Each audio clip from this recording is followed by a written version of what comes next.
Good evening सभी का नमस्कार। सब कैसे हैं? मैं आशा करता हूं कि सब लोग अच्छे होंगे और आपकी स्टडी अच्छी चल रही होगी। तो आज हम भूगोल की श्रृंखला में एक नया टॉपिक शुरू करेंगे जिसका नाम है भारत के भू आकृतिक प्रदेश या भारत के भौतिक प्रदेश। ठीक है ना? ये टॉपिक भी भारत के भूगोल को समझने के लिए बहुत ही इम्पोर्टेंट टॉपिक है और अगर कोई व्यक्ति या कैंडिडेट इस टॉपिक को अगर समझ जाता है तो वो भारत के भूगोल में काफ़ी हद तक कॉन्फिडेंस के साथ रहेगा और काफ़ी हद तक भारत के भूगोल की जो बारीकियां हैं वो सब यहीं से शुरू होती हैं, जिसके टॉपिक का नाम क्या है? भारत के भू आकृतिक प्रदेश यानी कि फिजिकल डिवीजन ऑफ इंडिया।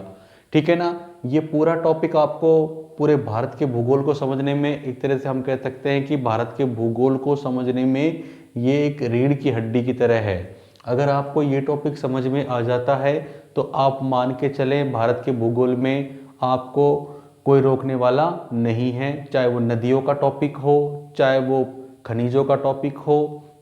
ठीक है ना? हम सारे टॉपिकों को, चाहे जलवायु का टॉपिक हो, काफ़ी सारे टॉपिक इस टॉपिक से जुड़े हुए हैं। तो प्लीज़ इस टॉपिक को केयरफुली आप स्टडी करें।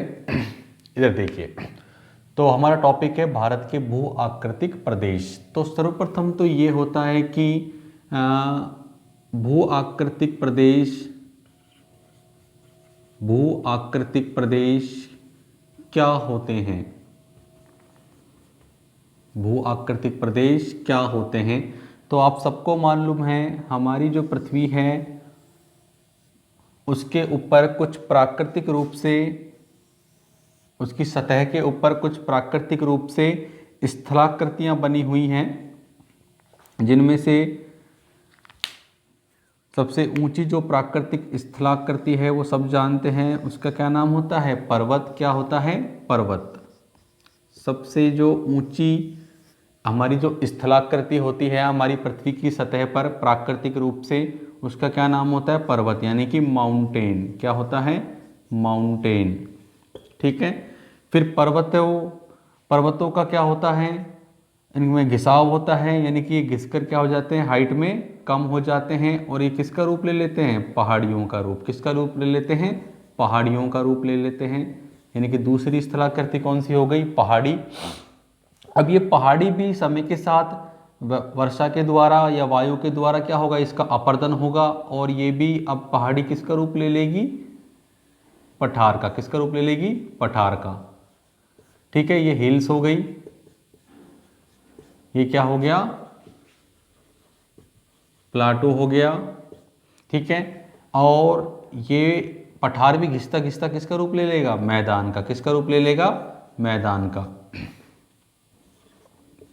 मैदान का यानी कि प्लेन्स का। ठीक है।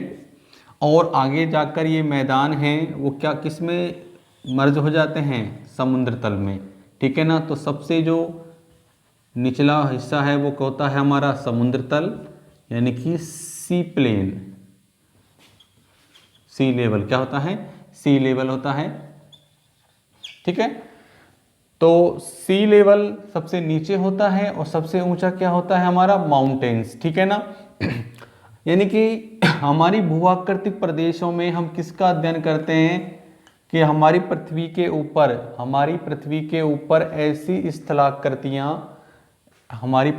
ऊपर ऐसी स्थलाकृतियां जिनका निर्माण प्रकृति के द्वारा किया गया है। किसके द्वारा किया गया है? प्रकृति के द्वारा किया गया है।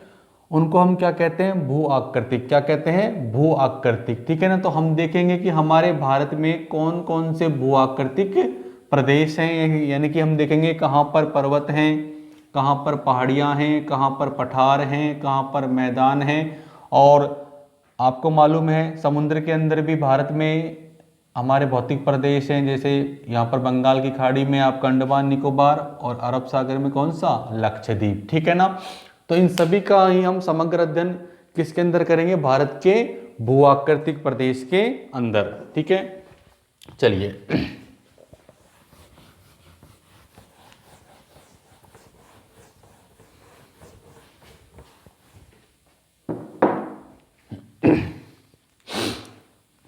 इधर देखें,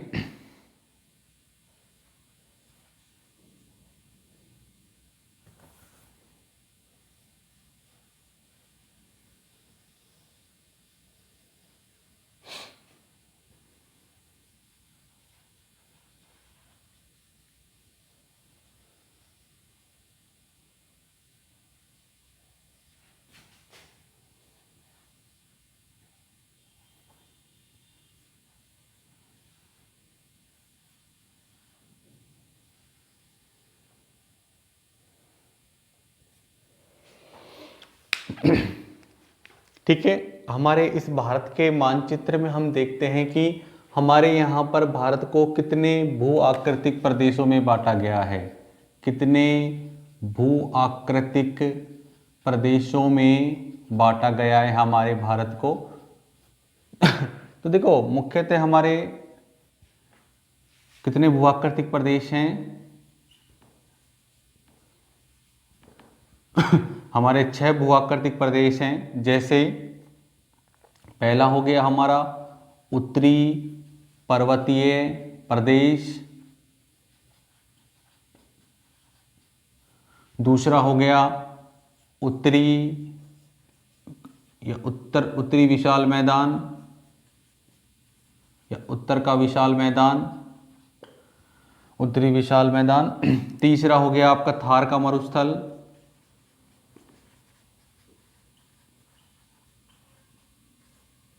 चौथा हो गया आपका प्रायद्वीपीय पठारी प्रदेश,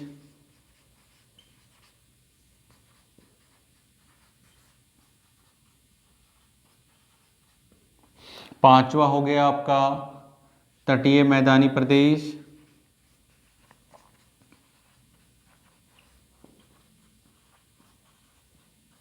छठा हो गया द्वीप समूह,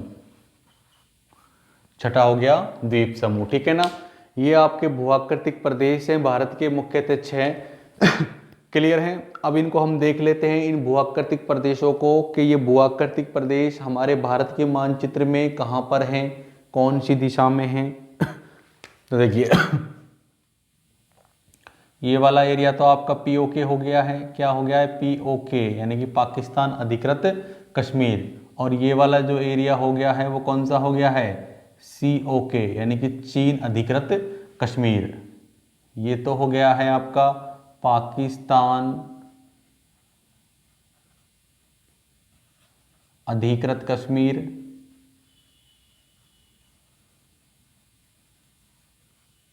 और ये हो गया है आपका चीन अधिकृत कश्मीर, चीन अधिकृत कश्मीर। ठीक है, तो अब देखिए आपका सबसे जो पहला भूआकृतिक प्रदेश है वो क्या है, उत्तरी पर्वतीय प्रदेश। तो उत्तरी पर्वतीय प्रदेश है, आप सबको मालूम है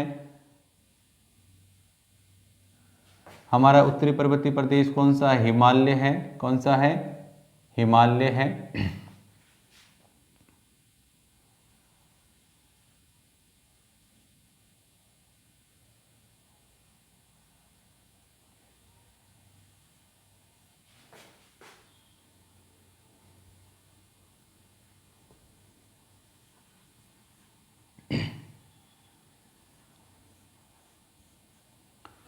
ठीक है, ये सबसे उत्तरतम श्रेणी है हिमालय की।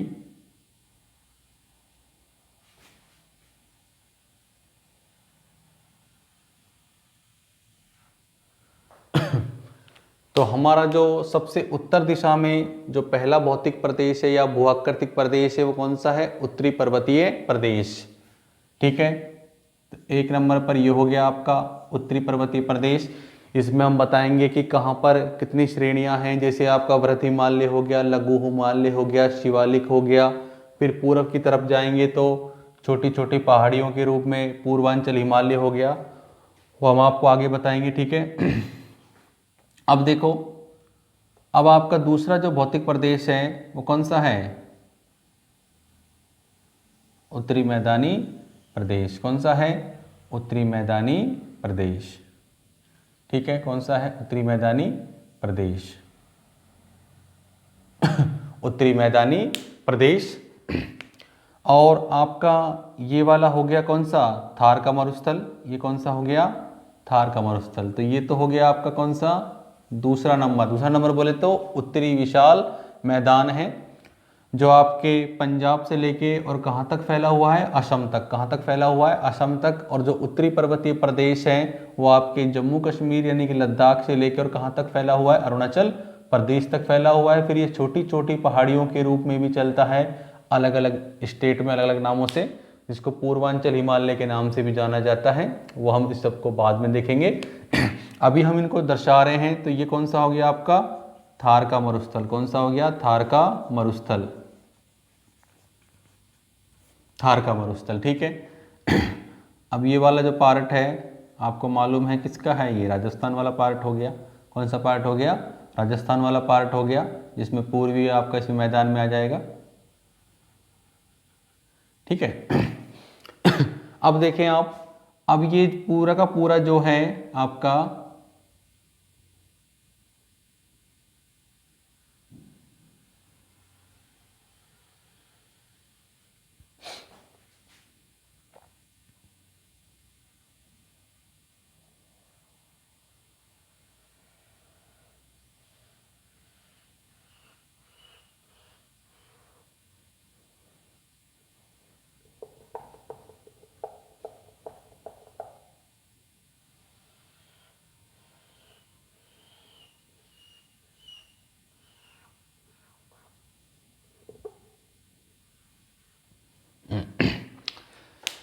ये जो आपका भौतिक प्रदेश है, ये चौथे नंबर का भौतिक प्रदेश है, जिसका क्या नाम है आपका? उत्तरी पर्वतीय प्रदेश। देखो पहले नंबर पर हो गया आपका उत्तरी पर्वतीय प्रदेश, उत्तरी पर्वतीय प्रदेश, यानी कि उत्तरी पर्वतीय प्रदेश में कौन आएगा मुख्य? आपका हिमालय आएगा। कौन आएगा? हिमालय आएगा। ठीक है। दूसरे में कौन आएगा आपका? दूसरे में आपका उत्तर का विशाल मैदान।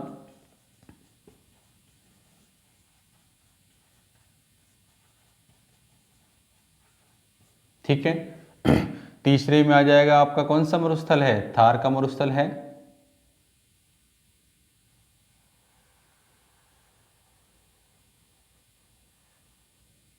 ठीक है। तो ये वाला पार्ट कौन सा हो गया? थार का मरुस्थल हो गया। और ये वाला आपका कौन सा हो गया था? अरावली। ठीक है। ये चौथा कौन सा हो गया आपका? प्रायद्वीपीय पठारी प्रदेश। कौन सा हो गया? प्रायद्वीपीय पठारी प्रदेश, प्रायद्वीपीय पठारी प्रदेश, प्रायद्वीपीय पठारी प्रदेश। अब देखो आप प्रायद्वीपीय पठारी प्रदेश में कि भाई इसमें कौन कौन से वो आएंगे।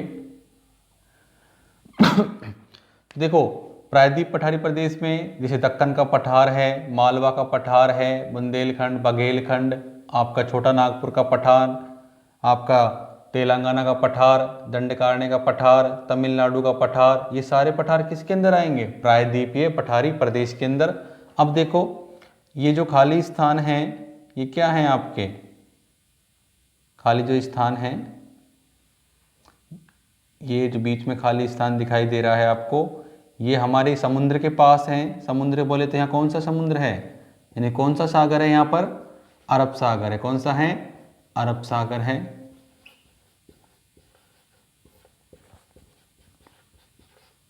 अरब सागर है। और इस तरफ कौन सा है?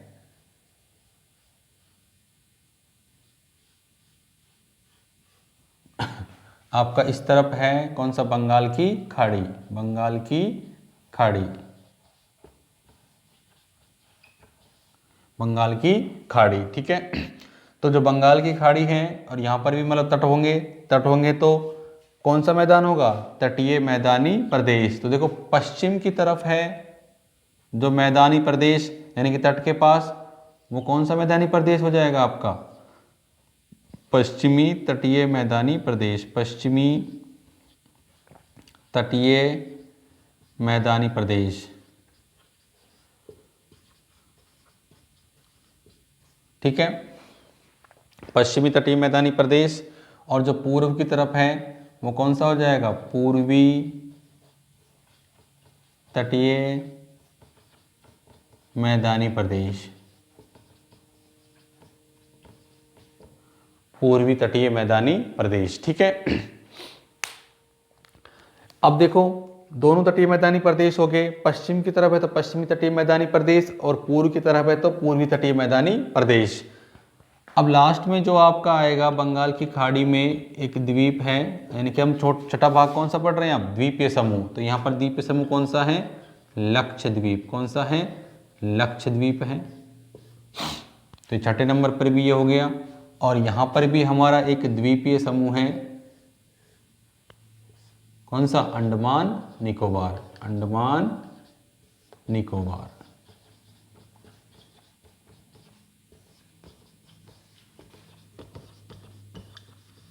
अंडमान निकोबार द्वीप समूह। तो ये भी कितने नंबर पर आएगा? 6ठे नंबर पर। ठीक है, तो ये भारत के क्या हैं? 6 भौतिक प्रदेश हैं, यानी कि 6 क्या हैं ये आपके? भू-आकृतिक प्रदेश कह दो या भौतिक प्रदेश कह दो, एक ही बात है। भौतिक प्रदेश, भौतिक का मतलब होता है भूगोल के अंदर जिनका निर्माण प्रकृति के द्वारा किया गया हो। ऐसी स्थलाकृति जिनका निर्माण किसके द्वारा किया गया हो? प्रकृति के द्वारा, उनको क्या कहते हैं? भौतिक प्रदेश। ठीक है, तो अब इन भौतिक प्रदेशों के बारे में हम एक एक कर कर अध्ययन करेंगे। पहले हम अध्ययन करेंगे आपके उत्तरी पर्वतीय प्रदेश का, फिर अध्ययन करेंगे उत्तर के विशाल मैदान का या उत्तरी विशाल मैदान का। किसका अध्ययन करेंगे? उत्तरी विशाल मैदान का। उसके बाद अध्ययन करेंगे हम 3rd नंबर पर किसके? थार का मरुस्थल का। 4थे नंबर पर प्रायद्वीपीय पठारी प्रदेश का। 5वें नंबर पर तटीय मैदानी प्रदेश का। और 6ठे नंबर पर हम द्वीप समूह का। ठीक है ना, तो इसका एक एक करके हम अध्ययन करेंगे और हम देखेंगे कि जो हमारा भारत है वो कैसे बना, इसका कौन सा भौतिक प्रदेश है जो सबसे पहले बना, कैसे ये भारत बना, उसके बारे में हम सबके बारे में अब इससे नेक्स्ट देखते हैं। ठीक है,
तो देखिए, तो हम देखते हैं कि हमारे जो भारत का निर्माण है वो कैसे कैसे हुआ, किस किस रूप में हुआ। तो थोड़ी सी स्टडी करते हैं हम। देखो, हमारी जो पृथ्वी है आप सबको मालूम है, हमारी जो पृथ्वी है वो आज से लगभग कितना करोड़ वर्ष पहले का बनी थी? हमारी जो पृथ्वी है वो लगभग 450 करोड़ वर्ष पहले, 450 करोड़ वर्ष पहले इसका निर्माण हुआ था। लेकिन जब इसने बनना स्टार्ट किया तो सर्वप्रथम पृथ्वी एक आग का गोला थी। आग का गोला थी पृथ्वी, क्या थी? आग का गोला थी, जिसे आज हमको चारों तरफ से घेरी हुई है। कौन? हमारे वायुमंडल, हमारी पृथ्वी को। ऐसे ही जब ये पृथ्वी बन रही थी तो उस समय भी इसको कौन घेरा हुआ था चारों तरफ से? वायुमंडल। कौन घेरा हुआ था? वायुमंडल। वायुमंडल घेरा हुआ था। अब किसी भी, और वायुमंडल कैसा होता है? ठंडा होता है, ठीक है ना। और पृथ्वी कैसी है? आग का गोला थी प्रारंभिक अवस्था में। और कैसी थी? आग का गोला। तो बताओ, किसी भी गर्म चीज को अगर कोई ठंडी चीज स्पर्श करेगी तो इसमें सिकुड़न पैदा होगी, और सिकुड़न पैदा होने पर क्या होगी? एक ठोस पिंड का निर्माण हो जाएगा, ठीक है ना। इसमें सिकुड़न पैदा हुआ यानी कि पिंड का रूप धारण कर लिया इसने, ठीक है ना। अब वायुमंडल की मतलब बूंदें हैं, क्या करेंगी? इसको घेर लेंगी, इस ठोस पिंड को, ठीक है। अब इस ठोस पिंड को बोला गया पेंजिया। क्या बोला गया? पेंजिया। और इस जो जल की बूंदें इसको घेर रखी हैं, इसको क्या बोला गया? पैंथालासा। क्या बोला गया? पैंथालासा। अब हमारी पृथ्वी आग के गोले से ठोस पिंड के रूप में आ गई। इसको, ठोस पिंड को क्या बोला गया? पेंजिया। और जल की बूंदें इसको घेरे हुई हैं वायुमंडल से, जो है जलीय राशि, इसको क्या बोला गया? पैंथालासा। अब क्या होगा? आगे जैसे जैसे पृथ्वी का निर्माण होगा तो इसमें विभाजन होगा कि नहीं होगा ठोस पिंड में। जब ठोस पिंड में विभाजन होगा तो दो बड़े पिंड बन जाएंगे, दो बड़े पिंड बन जाएंगे। जो ऊपर वाला पिंड होगा वो अंगारा लैंड या अंगारा भूमि कहलाएगा। क्या कहलाएगा? अंगारा लैंड या अंगारा भूमि। अंगारा भूमि। नीचे वाला क्या कहलाएगा? गोंडवाना लैंड। क्या कहलाएगा? गोंडवाना लैंड या गोंडवाना भूमि। ठीक है। इसको अंगारा लैंड को लोरेशिया के नाम से भी जानते हैं। किस नाम से जानते हैं? लोरेशिया के नाम से भी जानते हैं। अब देखो, अब दो बड़े विशाल खंड बन चुके हैं। जो उत्तर की तरफ है वो अंगारा लैंड, नीचे की तरफ है वो गोंडवाना लैंड। ठीक है ना। और इस जलीय राशि में विभाजन होगा तो जलीय राशि कौन सी आ जाएगी इसके बीच में? बताइए कौन सा सागर बन जाएगा? टेथिस सागर। कौन सा बन जाएगा? टेथिस सागर। ये लो, टेथिस सागर बन गया। अब यहां से इसने चलना शुरू किया, एक स्टेप, दो स्टेप और तीन स्टेप। अब ये आगे आगे चलती जाएगी तो इसमें अंगारा लैंड में और विभाजन होगा, और विभाजन होगा तो क्या होगा? इसमें छोटी छोटी क्या हैं? प्लेटें बनना शुरू होंगी। छोटी छोटी क्या होंगी? चौथे नंबर पे देखिएगा, छोटी छोटी प्लेटें बनना शुरू होंगी। तो जैसे इसमें विभाजन हुआ, नीचे वाली जो कौन सी हमारी भूमि है? गोंडवाना लैंड में। तो गोंडवाना लैंड में जब विभाजन हुआ तो कौन सी प्लेट बनी? आपकी अफ्रीकन प्लेट बनी, इंडो अफ्रीकन। अफ्रीकन बनी, इंडो अफ्रीकन प्लेट बनी। कौन सी बनी? इंडो अफ्रीकन प्लेट बनी। इंडो अफ्रीकन से अफ्रीकन हो गई अलग, अफ्रीकन हो गई अलग, और इंडो यानी कि इंडियन प्लेट हो गई अलग। ठीक है ना। अब ये जो इंडियन प्लेट है और यहां पर कौन सी प्लेट है? इसमें ऑस्ट्रेलियन प्लेट। कौन सी है? Australian plate. ठीक है ना। अब ये इंडियन प्लेट क्या करती है? ऊपर की तरफ गति करना शुरू करती है। ठीक है ना। ये मान के चलो कितने डिग्री पर है? 0 डिग्री पर है। अब ये गति करती जाती हैं, गति करती जाती हैं, प्लेटें गति कर रही हैं, आपस में जुड़ती हैं प्लेटें आपस में आकर, और ये कौन से गोलार्ध में चली जाती हैं? उत्तरी गोलार्ध में। किस में चली जाती है? उत्तरी गोलार्ध में। ये दक्षिणी गोलार्ध यानी कि भारत पहले जब इसका निर्माण हो रहा था तो भारत पहले कौन से गोलार्ध में था? दक्षिणी गोलार्ध में था। लेकिन प्लेटों ने गति करी और प्लेट कहाँ चली गई? आपकी उत्तरी गोलार्ध में। अब ऊपर वाली भूमि कौन सी है? अंगारा लैंड है। उसमें भी विभाजन होना शुरू होगा तो ऊपर से कौन सी प्लेट बनकर आएगी? कौन सी प्लेट बनकर आएगी? यूरेशियाई प्लेट। क्योंकि आपको सबको मालूम है यूरोप महाद्वीप कहाँ पर है? उत्तरी गोलार्ध में है। एशिया का अधिकांश भाग कहाँ पर है? वो भी उत्तरी गोलार्ध में है। लेकिन कुछ 10 डिग्री तक कहाँ पर है? दक्षिणी गोलार्ध में है। तो यानी कि आपकी ये प्लेट कौन सी आ गई? Indian plate.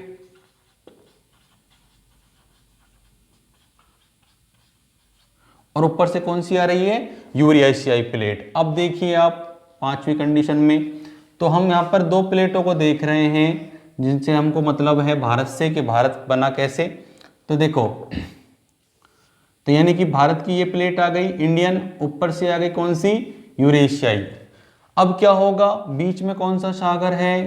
बीच में कौन सा सागर है? सबको मालूम है टेथिस सागर बन चुका है इसमें, टेथिस सागर। ये लो टेथिस सागर।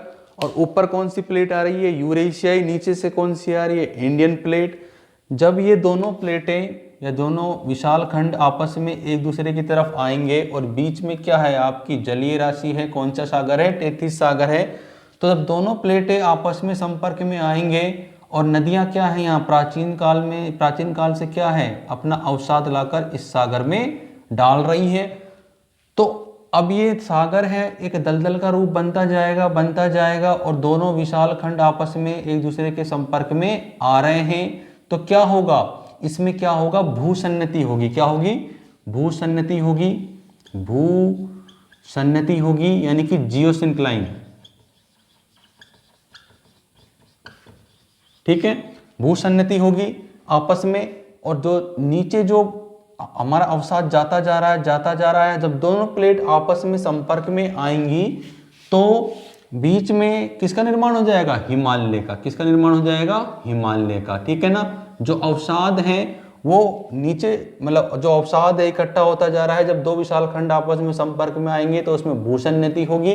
भूसन्नति के कारण क्या है, जो नीचे अपना अवसाद था वो कहाँ जाएगा, ऊपर आ जाएगा, और किसका निर्माण हो जाएगा, हिमालय का। किसका निर्माण हो जाएगा, हिमालय का। ठीक है ना, हिमालय बन गया। तो आपसे पूछ सकते हैं कि हिमालय का जो निर्माण है ना वो किन दो प्लेटों के संपर्क में आने से हुआ, तो यूरेशियाई प्लेट और इंडियन प्लेट के संपर्क में आने से हुआ। अब देखो यहां से क्या होगा, ठीक है, इधर देखें, ये आपकी इंडियन प्लेट हो गई और ये आपका क्या बन चुका है, हिमालय। क्या बन चुका है, हिमालय। तो अब क्या होगा समय के साथ कि भाई हिमालय बन चुका है और ये आपका प्रायद्वीपीय पठार बन चुका है। ठीक है ना, जैसे भारत का मानचित्र ये है,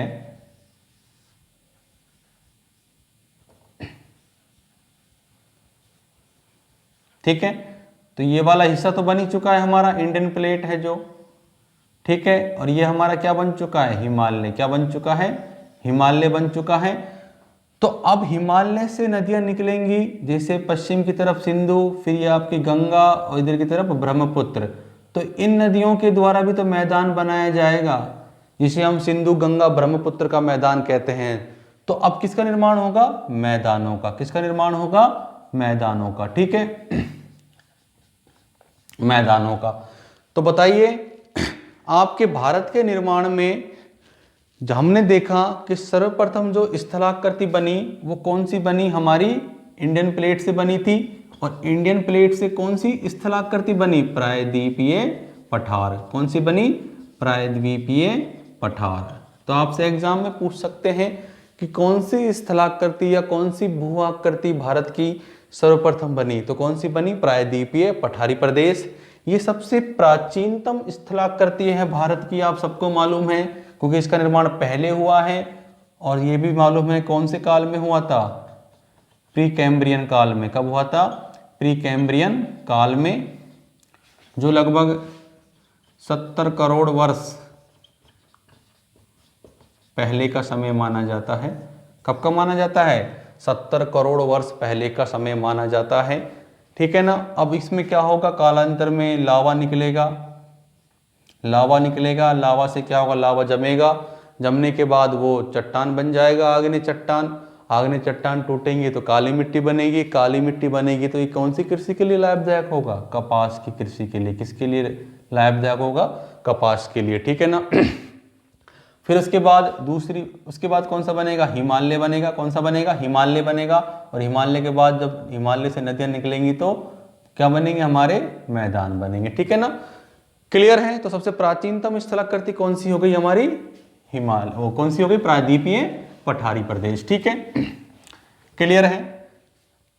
तो हमने देखा कि कैसे हमारे भारत देश का निर्माण हुआ, कैसे कैसे पृथ्वी एक आग का गोला थी जो वायुमंडल के संपर्क में आई, इसमें सिकुड़न पैदा हुआ, ठोस पिंड बना, ये ठोस है यानी कि, ठीक है, ये क्या है, द्रव है। ठीक है ना, ठोस पिंड बना, उसको क्या बोला गया, पेंजिया बोला गया। फिर जलीय राशि ने, वायुमंडल से जो जल की बूंदें थी इसको दोबारा घेर लिया, ये जलीय राशि बन गई, उसे क्या बोला गया, पैंथालासा। फिर आगे ये जाता जाता है तो दो खंडों में विभाजित हो जाता है, अंगारा लैंड और गोंडवाना लैंड। ठीक है, अब अंगारा लैंड में विभाजन होता है और किस में विभाजन होता है, गोंडवाना लैंड में। तो अंगारा में विभाजन होगा तो यूरेशियाई प्लेट, गोंडवाना में होगा तो इंडियन प्लेट। ये दोनों प्लेटें आपस में संपर्क में आएंगे, बीच में कौन सा सागर बनेगा, टेथिस सागर। ठीक है ना, भूसन्नति होगी दोनों प्लेटें आपस में संपर्क में आने पर, तो किसका निर्माण होगा, हिमालय का निर्माण। ठीक है ना, तो इस तरह हमने देखा कि कैसे हमारे भारत के स्थलाकृतियों का निर्माण हुआ। ठीक है ना, हम अंडमान निकोबार भी था जो आपका, वो आपको सबको मालूम है, उसका निर्माण कैसे हुआ था, अंडमान निकोबार का। आपको सबको मालूम है ये हिमालय है, छोटी छोटी पहाड़ियों के रूप में लटकता हुआ कहाँ पर आ गया था, अंडमान हिमालय कहाँ पर आ गया था, आपके बंगाल की खाड़ी में। तो ऐसे इसका निर्माण हुआ, यानी किसके बाद निर्माण हुआ इसका, हिमालय के बाद। ठीक है, वो सब बताएंगे आपको। चलिए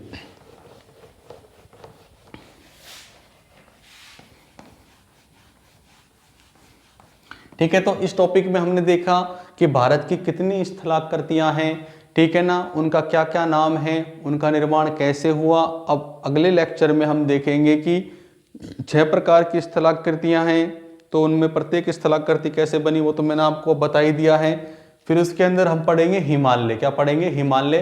तो हिमालय का बहुत बड़ा वर्गीकरण है, बहुत सारी पर्वत श्रृंखलाएं होती हैं, बहुत सारी चोटियां होती हैं, बहुत सारे दर्रे होते हैं। स्टेप बाय स्टेप हम उनके बारे में देखेंगे, ठीक है ना। उनमें देखेंगे कि कौन कौन सी चोटियां सबसे ऊंची हैं, कितनी उनकी ऊंचाई है, कहाँ पर उनकी लोकेशन है, उन चोटियों को किस किस नामों से भी जाना जाता है संसार में, ठीक है ना। वो सब आपको हम बताएंगे इससे नेक्स्ट लेक्चर में। Thank you so much.